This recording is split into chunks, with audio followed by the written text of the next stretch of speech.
Hello बच्चों, आप सब कैसे हैं। तो आज की क्लास में हम स्टार्ट करने जा रहे हैं नेशनल इनकम को कैलकुलेट करने के जो 3 मेथड हैं, आज हम उसके बारे में बात करेंगे। देखो, इकोनॉमी में 3 चीज़ें होती हैं। सबसे पहला क्या है, सबसे पहला होता है प्रोडक्शन। जब प्रोडक्शन होता है, जो लोग प्रोडक्शन करते हैं, लैंड, लेबर, कैपिटल, एंटरप्रेन्योर, है ना।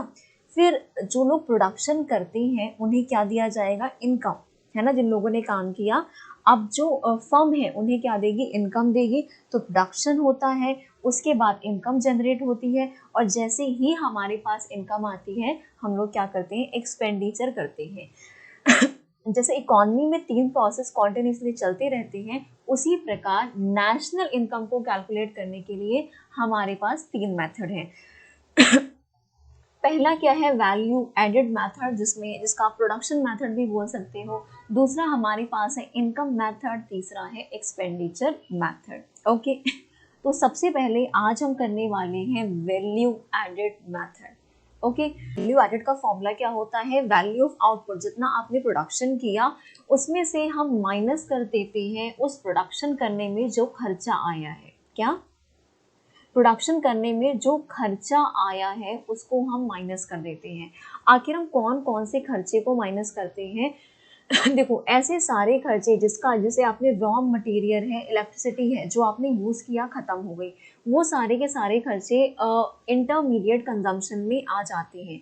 लेकिन जितने भी फिक्स खर्चे होते हैं, जैसे कि प्लांट एंड मशीनरी है, ऐसा कोई भी खर्चा इंटरमीडिएट कंजम्पशन का पार्ट नहीं बनता है। ठीक है, इंटरमीडिएट कंजम्पशन का पार्ट वो सारे खर्चे बनते हैं जिसको आपने खर्च किया, आपने रॉ मटेरियल, आपने इलेक्ट्रिसिटी, आपने ये सारी चीज़ें यूज़ करी और वो चीज़ें ख़त्म हो गई, उसे हम क्या बोलेंगे, इंटरमीडिएट कंजम्पशन।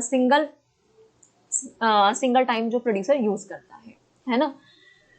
तो वैल्यू ऑफ आउटपुट के अंदर, जैसे आपने प्रोडक्शन किया, जैसे एक फार्मर है, जब वो प्रोडक्शन करता है तो सबसे पहले क्या किया, से उसने 100 kg का प्रोडक्शन किया, तो उसे लगा कि चलो 30 kg क्या चाहिए, मुझे चाहिए अपने घर के लिए, क्या चाहिए, 30 kg क्या चाहिए, मुझे अपने घर के लिए चाहिए, तो वो उसने सेल्फ कंजम्पशन के लिए रख दिया। दूसरा क्या होता है, जितना भी सामान बच जाता है, फार्मर क्या चाहता है कि उसे अब वो सेल कर दे, है ना। पहला जो भी आउटपुट बनाया, जो भी जिसने गेहूं का उत्पादन किया, तो कुछ गेहूं उसने अपने पारिवारिक कंजम्पशन के लिए रख लिया, और जो गेहूं बच गया उसे वो सेल करना चाहता है। देखो, चाहता तो सेल करना है, लेकिन कितनी बार क्या होता है, कुछ गेहूं बच जाता है, सेल नहीं होता, उसे हम क्या बोलते हैं, उसे हम बोलते हैं change in stock. Change in stock का फॉर्मूला होता है, क्लोजिंग स्टॉक में से हम माइनस कर देते हैं ओपनिंग स्टॉक। क्लोजिंग स्टॉक मतलब क्या है, जो इस साल का सामान बच गया उसे क्या बोलते हैं हम, क्लोजिंग स्टॉक क्या है, जो इस साल का सामान जो बच गया उसे हम क्या बोलते हैं, क्लोजिंग स्टॉक बोलते हैं। ठीक है, ओपनिंग स्टॉक क्या हो जाता है, जो पिछले साल सामान बचा होगा वो इस साल का ओपनिंग स्टॉक बन जाता है। ठीक है, लेकिन अगर मुझे इस साल का जीडीपी, इस साल का नेशनल इनकम निकालना है, तो उसके लिए सिर्फ इसी साल के स्टॉक को हम प्लस करेंगे, जो पिछले साल का स्टॉक होगा उसे हम माइनस कर देंगे। ठीक है, तो आउटपुट के अंदर 3 चीज़ें हमारे पास आती हैं, सेल्फ कंजम्पशन, जो फार्मर ने अपने लिए रखा, फिर दूसरा उसने सेल कर दिया, लेकिन सेल तो करना चाहता है, लेकिन कुछ ना कुछ पार्ट बच जाता है, उसे हम क्या बोलते हैं, चेंज इन स्टॉक। अब जहाँ बात सेल्स की आती है, देखो, सेल्स इंडिया, फार्मर जो सेल है वो इंडिया के अंदर भी कर सकता है और इंडिया से बाहर भी कर सकता है। अगर सेल इंडिया के अंदर होती है तो उसे बोलते हैं डोमेस्टिक सेल, और अगर सेल इंडिया के बाहर होती है तो उसे क्या बोलते हैं, हम एक्सपोर्ट बोलते हैं। ओके, अगला हमारे पास क्या है, अगला देखो, इसमें क्या है, इंटरमीडिएट कंजम्पशन। आखिर इंटरमीडिएट कंजम्पशन मतलब कोई भी चीज बनाने में जो खर्चा आता है उसे क्या बोलते हैं, इंटरमीडिएट कंजम्पशन। ठीक है, मतलब सिंगल टाइम यूज वाले मटेरियल सारे, जो एक बार यूज किया, जो खत्म हो गए। ओके, तो इसके अंदर डोमेस्टिक परचेज मतलब, अगर जैसे मैं कोई भी चीज़ बनाना चाहती हूँ, कोई भी चीज़ प्रोड्यूस करना चाहती हूँ, तो उसके लिए जो रॉ मटेरियल होता है, तो हम कितनी बार क्या करते हैं, इंडिया से भी परचेज करना चाहते हैं, हम कर सकते हैं, लेकिन कितनी बार उसके लिए चीज़ें अब्रॉड से हम इम्पोर्ट करते हैं, है ना। तो जो इंटरमीडिएट कंजम्पशन के लिए सामान है, वो हम, जो रॉ मटेरियल है, जो सामान है, वो हम विद इन इंडिया से भी परचेज कर सकते हैं और इम्पोर्ट भी कर सकते हैं। ओके, अगर क्वेश्चन में आपको आउटपुट दिया हुआ है सीधा सीधा, तो जितनी भी चीजें हैं, self consumption, sales, change in stock, सब कुछ इग्नोर कर देंगे। लेकिन अगर आउटपुट नहीं दिया हुआ है तो उसके लिए हम सब तीनों को, सेल्फ कंजम्पशन, सेल्स और चेंज इन स्टॉक, तीनों को प्लस करके हम क्या निकाल लेंगे, वैल्यू ऑफ आउटपुट। और अगर क्वेश्चन में आपको सेल्स दिया हुआ है तब तो हम डोमेस्टिक सेल, एक्सपोर्ट वगैरह को इग्नोर कर देंगे। लेकिन अगर सेल्स नहीं दिया हुआ, आपको ऐसे दिया हुआ है, डोमेस्टिक सेल, एक्सपोर्ट अलग अलग दिया है, तो दोनों को प्लस करके आप सेल्स निकाल सकते हैं। ठीक है, अगला क्या है यहाँ पे, इंटरमीडिएट कंजम्पशन। अगर टोटल दे रखा है तो इन दोनों नीचे वाले को आप इग्नोर कर देंगे। लेकिन अगर इंटरमीडिएट कंजम्पशन ना दे करके ऐसे अलग अलग दे रखा है, डोमेस्टिक परचेज और इंपोर्ट, तो दोनों को प्लस करके हम निकाल लेंगे इंटरमीडिएट कंजम्पशन। ठीक है, तो ये फॉर्मूला याद रहना चाहिए, आपको याद होना चाहिए, वैल्यू ऑफ आउटपुट माइनस में इंटरमीडिएट कंजम्पशन। सबसे इंपॉर्टेंट बात, जो ये फॉर्मूला है इससे क्या निकलता है, GVA@MP। इस फॉर्मूले से क्या निकलेगा, इस फॉर्मूले से निकलेगा GVA@MP। जी मतलब gross value added at market price. ठीक है, क्योंकि वैल्यू एडेड फॉर्मूला है इसलिए वी का यूज हुआ है, वरना GV@MP बोलो चाहे GDP@MP बोलो, दोनों का मतलब एकदम सेम है। ठीक है, और क्या है, आप चाहे जो तीनों फॉर्मूले हमारे पास हैं, आप चाहे प्रोडक्शन से निकालो, इनकम से निकालो, एक्सपेंडिचर से निकालो, तीनों से आंसर एकदम सेम का सेम आता है ना। तो इसको कर चुके हैं, राइट। तो अब आगे हम करने वाले हैं इसके प्रैक्टिकल क्वेश्चन। प्रैक्टिकल क्वेश्चन करने से पहले जितना जो भी फॉर्मूला है वो आपको याद होना चाहिए। ओके, तो लेट्स स्टार्ट। तो इस क्वेश्चन में हमें कैलकुलेट करने को बोला है GVA@FC, बट हमें पता है कि हमारे पास जो फॉर्मूला है उससे क्या निकलता है, उससे निकलता है GVA@MP। ओके, और फॉर्मूला क्या है हमारे पास, वैल्यू ऑफ आउटपुट माइनस में इंटरमीडिएट कंजम्पशन। ओके, अब आपको बताया हुआ है कि आउटपुट में क्या क्या चीजें आती हैं, तो एक बार देख लेते हैं। ये आपको ध्यान, आउटपुट में क्या क्या आता है, आउटपुट में सेल्फ कंजम्पशन आता है। सेकंड, सबसे पहला आप किसान ने प्रोडक्शन किया, उसने अपनी कंजम्पशन के लिए रख दिया, जो पार्ट बचा उसे वो सेल करना चाहेगा। और ऐसा भी होता है, हम सेल तो करना चाहते हैं लेकिन फिर भी कुछ अनसोल्ड स्टॉक बच जाता है, तो उसे क्या बोलते हैं, चेंज इन स्टॉक। इस साल का तो उसे हम डायरेक्टली फॉर्मूला लिख देते हैं, राइट। तो क्या हो जाएगा इसके अंदर, क्लोजिंग स्टॉक माइनस में ओपनिंग स्टॉक, मतलब इस साल का बचा हुआ प्लस कर देंगे और जो पिछले साल का था वो माइनस कर देंगे। उसका बेसिक सा रीजन क्या है, क्योंकि हम इस साल का प्रोडक्शन निकाल रहे हैं, तो इस साल जितना भी प्रोडक्शन हुआ हो वो सारा हम रिकॉर्ड करते हैं। ओके, और अगला इंटरमीडिएट कंजम्पशन, आपको पता है कि प्रोडक्ट को बनाने में जो भी खर्चा आता है, जो भी कॉस्ट आती है, उसे क्या बोलते हैं, इंटरमीडिएट कंजम्पशन। ठीक है, अब सेल्स दो प्रकार की होती है, डायरेक्ट एक्सपोर्ट होता है, या तो हम बाहर की कंट्री में सामान बेच सकते हैं या अपनी कंट्री में, उसे बोलेंगे डोमेस्टिक सेल। इंटरमीडिएट कंजम्पशन में भी हम दो चीजें करते हैं, या तो जो हम परचेज कर रहे हैं हम विद इन इंडिया भी रॉ मटेरियल या जो भी चीज परचेज कर सकते हैं, या फिर अगर हम परचेज कर रहे हैं तो हम बाहर से भी परचेज कर सकते हैं, उसे हम इम्पोर्ट बोलेंगे। ओके, तो लेट्स स्टार्ट। इसमें देखो, इसमें वैल्यू ऑफ आउटपुट के लिए हमारे पास क्या क्या दिया है, हमारे पास सेल्स गिवन है है ना, 1000 यूनिट बेचे, एक यूनिट का प्राइस था 30 रुपए, तो टोटल सेल कितनी हो गई, 30,000, राइट। अब सेल्स के, अब देखो इसमें सेल्फ कंजम्पशन तो दिया नहीं है बट चेंज इन स्टॉक दे रखा है। ओके, इसे हम ले लेंगे। और क्या दिया, इंटरमीडिएट कॉस्ट दी हुई है। ठीक है, तो हम करना स्टार्ट करते हैं। वैल्यू ऑफ आउटपुट हमारे पास कितना है, वैल्यू ऑफ आउटपुट है 30,000 और चेंज इन स्टॉक है 3000 माइनस में 2000। ठीक है, और इंटरमीडिएट कंजम्पशन कितना है, वो है 12,000। ओके, 30,000 प्लस 1,000 कितना हो गया, ये 31,000 माइनस में 12,000। ओके, तो हमारे पास कितना आ जाएगा, 31,000 माइनस में 31,000 माइनस में 12,000 आ गया 19,000, 19,000 करोड़। देखो ये रुपीज और करोड़ लगाना दोनों जरूरी है, नहीं तो बिना फालतू में आपके आधे नंबर कट जाएंगे, है ना। हमारा ये जीवी, देखो फॉर्मूले से जीवी एट एमपी आएगा। अब हमें इस क्वेश्चन में कैलकुलेट क्या करना है, जीवी एट एफसी, तो उसके लिए हम क्या करेंगे, हम उसे कन्वर्ट कर देंगे जीवीए एट एफसी। जो कैलकुलेट करना है उसे हम इस साइड लिखते हैं, ओके, और जो हमें दिया हुआ है उसे हम यहाँ पे लिखेंगे, है ना। तो जी से जी में जाने के लिए हम कुछ नहीं करेंगे,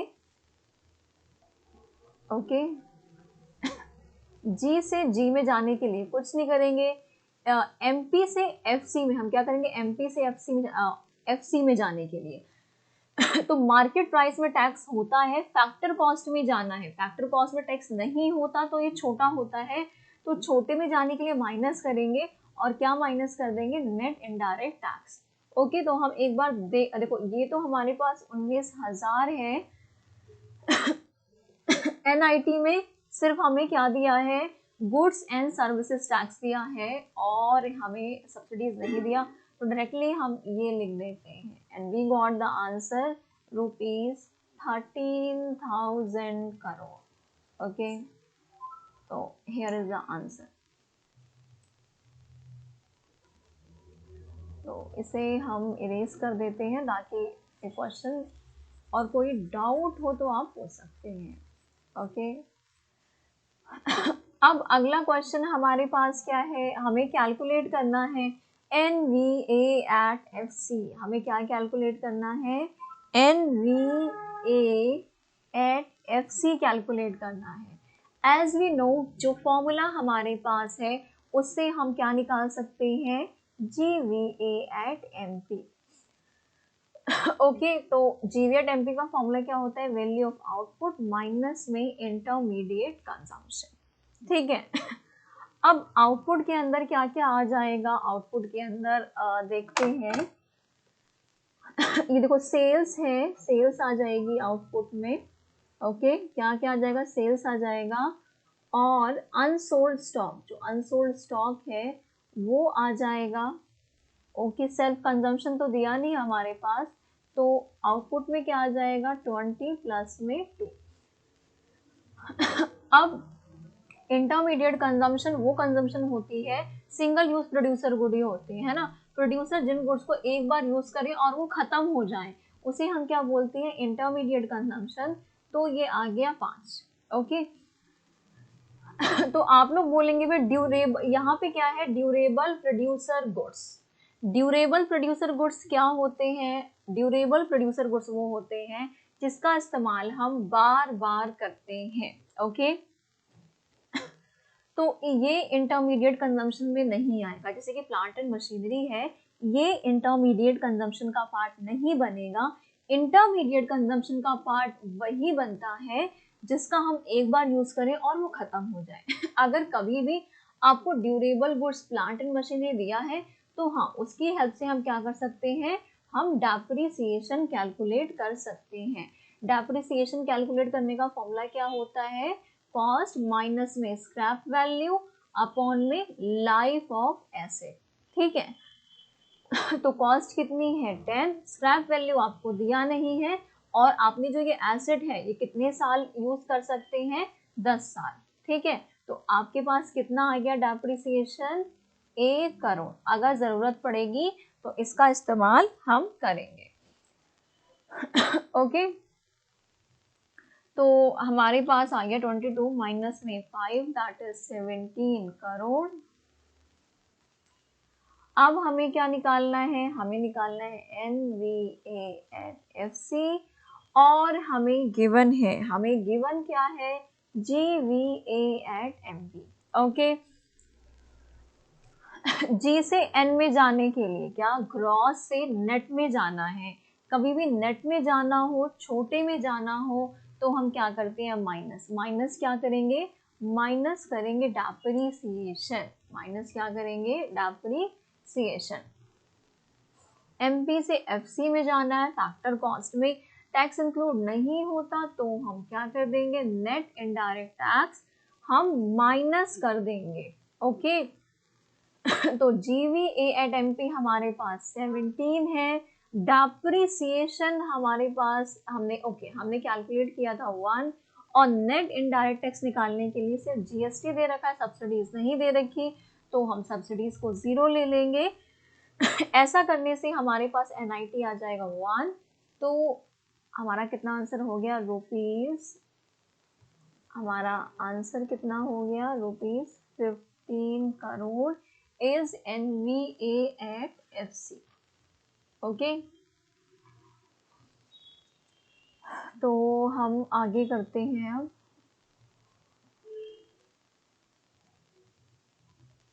इसे एक बार इरेज कर देते हैं ताकि हमें स्पेस मिल जाए, है ना।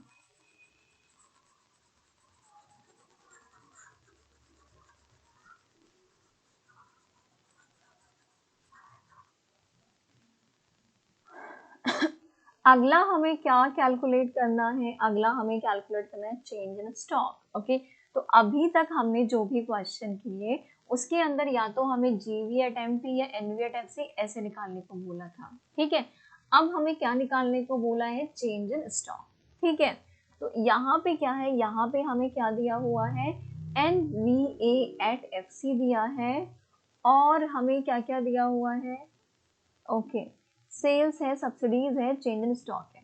देखो जो हमारे पास फॉर्मूला है वो है GVA at MP का, फॉर्मूला किसका है, GVA at MP का। तो सबसे पहले हम क्या करेंगे, जो भी हमें क्वेश्चन में दिया है, जैसे हमें NV at FC दिया है तो उसको हम कन्वर्ट करेंगे GVA at MP में। ये है NVA at FC, ओके। तो N से हमें G में जाना है, ग्रॉस, ग्रॉस बड़ा होता है, बड़े में जाने के लिए डेप्रिसिएशन हम प्लस कर देंगे, और FC है, FC से MP में जाना है, मार्केट प्राइस में टैक्स होता है तो हम NIT प्लस कर देंगे, ओके। हमारे पास NV at FC कितना हो गया 200, डेप्रिसिएशन क्वेश्चन में गिवन है 40, और नेट इनडायरेक्ट टैक्स NIT के लिए हमें क्या क्या गिवन है, सब्सिडीज है, सेल्स, ओके, मतलब हमें NIT के लिए क्या गिवन नहीं है, इनडायरेक्ट टैक्स। तो कैलकुलेट कैसे करेंगे, इनडायरेक्ट टैक्स को हम 0 रख लेंगे, माइनस में सब्सिडीज, तो NIT हमारे पास आ गया -10, ठीक है, प्लस माइनस में 10, तो प्लस माइनस माइनस ही होना है। 240 में से 10 जाएगा, कितना आ जाएगा, रुपीज 230 करोड़, ओके। तो ये हमारे पास आ गया है GVA at MP, क्या आ गया है, GVA at MP। अब हमें कैलकुलेट करना है चेंज इन स्टॉक, क्या कैलकुलेट करना है, चेंज इन स्टॉक। तो करते हैं, हमारा फॉर्मूला है GVA at MP का, फॉर्मूले में है वैल्यू ऑफ आउटपुट माइनस में IC, सब दिया हुआ है, बस चेंज इन स्टॉक मिसिंग है तो वो हम कैलकुलेट कर सकते हैं, है ना। तो आउटपुट कितना है हमारे पास, आउटपुट के लिए हमें सेल्स गिवन है और change in stock given, change in stock को हमें निकालना है, तो 400 प्लस में चेंज इन स्टॉक,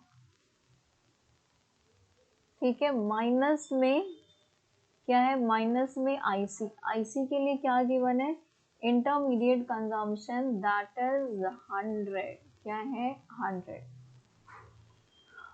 तो ये चेंज इन स्टॉक हमारे पास कितना आ गया है, 230 में से माइनस करेंगे 300, और ये आया हमारे पास चेंज इन स्टॉक नेगेटिव, ठीक है। तो 70 करोड़ माइनस में हमारे पास चेंज इन स्टॉक हो गया। तो ये क्वेश्चन गलती से रिपीट कॉपी पेस्ट हो गया है, ठीक है, जस्ट क्रॉस इट। अब अगला क्वेश्चन क्या है हमारे पास, इसे देखते हैं।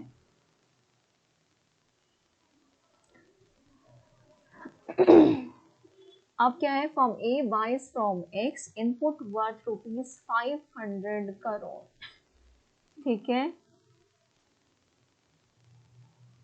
तो फ्रॉम A ने, A का इनपुट कितना है, फ्रॉम A ने 500 करोड़ का इनपुट खरीदा है किससे, एक्स से, और बी को बेच दिया है, ठीक है, 1000 रुपए में। एंड सी को बेचा है 700 करोड़ का सामान, बी को बेचा है 1000 करोड़ का सामान। From B buys from Y. तो अब इसके अंदर क्या है, from A buys from X input worth ₹500 crore and sales to firm B. देखो फर्म ए ने एक्स से इनपुट खरीदा, ये ए की इंटरमीडिएट कॉस्ट हो गई, ठीक है, और फर्म बी को बेच दिया 1000 करोड़ का सामान, सी को बेचा है 700 करोड़ का सामान, ठीक है। बस आपको ए बी सी का इसमें अलग अलग दे रखा है, आपको तीनों का अलग अलग वैल्यू ऑफ आउटपुट माइनस में इंटरमीडिएट कंजम्पशन करके वैल्यू एडेड निकालना है। और जब सारे फर्म्स की वैल्यू एडेड को ऐड कर दोगे तो फिर क्या हमारे पास आ जाएगा, GDP, ठीक है। तो हम करते हैं, फर्म ए ने बाय किया है एक्स से, तो यहाँ पे लिख देंगे हम परचेज फ्रॉम एक्स। एक्स से कितने का लिया है, 500 का, ठीक है। बस ए लिया वैल्यू ऑफ आउटपुट माइनस में intermediate consumption is equal to value added, okay. और सेल्स किसको किया है, सेल्स टू बी, सेल किया है टू बी को। अगर बी को सेल किया है ना, अगर आप फर्म बी हो, आपको किसी ने सेल किया है, तो फर्म ए के लिए तो सेल है लेकिन बी के लिए वो क्या हो जाएगी, परचेज, यस।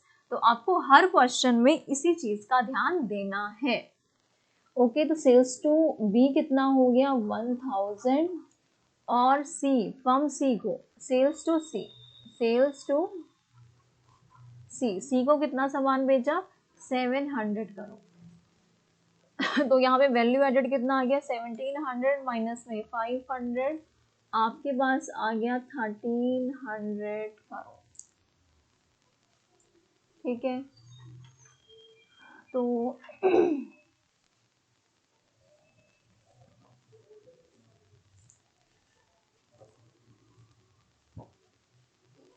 तो यहाँ पे वैल्यू एडेड कितना आ गया हमारे पास, 1000 प्लस 1700 माइनस में 500, ये हमारे पास आ गया 1200।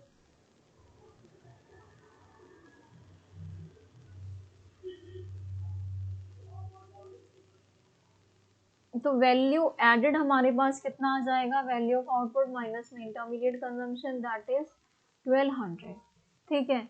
उसके बाद क्या है, फर्म बी ने बाय किया है फ्रॉम वाई, मतलब फर्म बी ने अगर इसकी फर्म बी की हम इंटरमीडिएट कंजम्पशन देखें तो फर्म बी ने किससे सामान लिया है, फ्रॉम वाई से। वाई से कितने का सामान लिया है, 200 का, और हमें पता है बी से कितने का, बी से लिया था, सेल्स टू बी है, तो फ्रॉम बी से कितना लिया है, 1000 का सामान लिया है।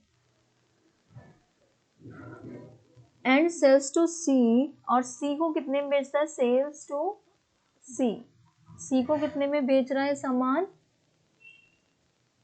1500 करोड़, और एंड फिनिश्ड गुड भी बेच रहा है। फिनिश्ड गुड मतलब कंज्यूमर को बेचा है, कंज्यूमर को कितने में बेचा है, 2000 करोड़, ठीक है। तो कितना आ गया हमारे पास, 3500 माइनस में 1200, हमारे पास आ गया ये 2300, ठीक है। अगला है firm C buys from Z. जो फर्म सी है वो किससे बाय करती है, जेड से, किससे बाय करती है, जेड से, ठीक है।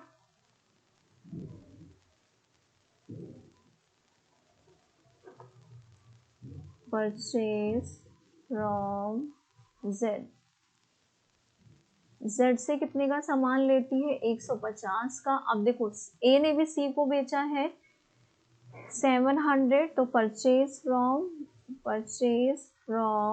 ए से कितने का सामान, 700 का लिया है, और बी ने भी सी को बेचा है, ठीक है। तो यहाँ पे क्या आ जाएगा, परचेज फ्रॉम बी, क्या आ जाएगा, परचेज फ्रॉम बी, कितना आ गया 1500, ठीक है। आगे क्या है,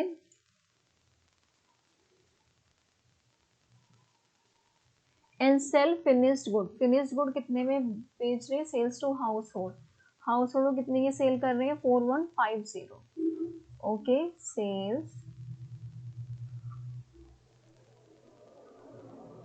सेल्स फिनिश्ड गुड 4150, ठीक है।